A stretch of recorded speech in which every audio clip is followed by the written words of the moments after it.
তোমরা সব কে কেমন আছো? তো আমি সকালকার রান্না নিয়ে বসে পড়েছি। তো তোমরা জানোই আমি একটা স্কুটি নিয়েছি, কদিন আগে একটা ফ্রিজ নিয়েছিলাম,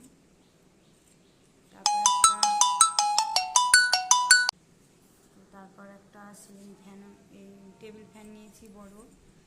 পরপর তিনটে জিনিস নেওয়া হয়ে গেল। তো সবই নেওয়া হয়েছে ধারেই, কিস্তির উপরে নেওয়া হয়েছে। স্কুটিটা নিয়েছি লোন করে, সমিতি থেকে ধার নিয়ে। আমার দাদাও কিছু দিয়েছে, আমার দিদিও সাপোর্ট দিয়েছে যে 1 মাস পর তোকে কিছু দেবো, তাহলে লোনটা শোধ করে দিতে পারবি, সুদটা লাগবে না, মানে আসলটা ওকে দিতে হবে কিন্তু সুদটা লাগবে না, এই ভরসাটা আমাকে দিয়েছে আমার দিদি। তো এইসব কারণেই আমি নিতে পারলাম। তো তোমরা অনেকেই অনেক রকম ভাবছো যে কোথা থেকে আসছে পয়সা, কি আমার কানে এসছে কথাগুলো, তার জন্যই আমি তোমাদের জানাচ্ছি।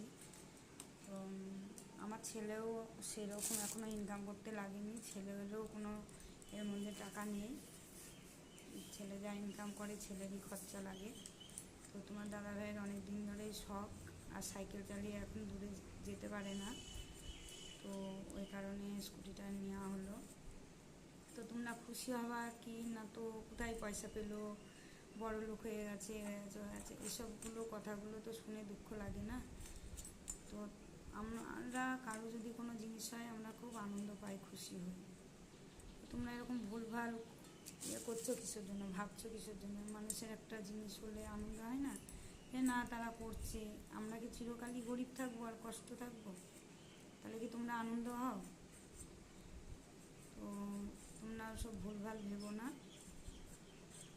খুশি হও মানুষের খুশিতে, দেখবা নিজের শরীরও ভালো থাকবে, নিজের এও হবে। আমরা কারোর দেখে কোনো দিন হিংসা করি না, তোমরাও করো না, তাহলে আমার মতন তোমাদেরও সব হবে, এটাই বলার ছিল। তা আনন্দ হও। আমরা নিয়েছি জিনিসটা, কালকে আমি অনেকখানি স্কুটি চালিয়েওছি। তো আশীর্বাদ করো যেন এরপর আরও কিছু নিতে পারি।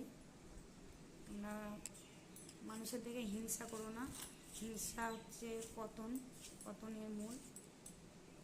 আনন্দ হও, দেখো তোমাদেরও হবে, এই বলার ছিল।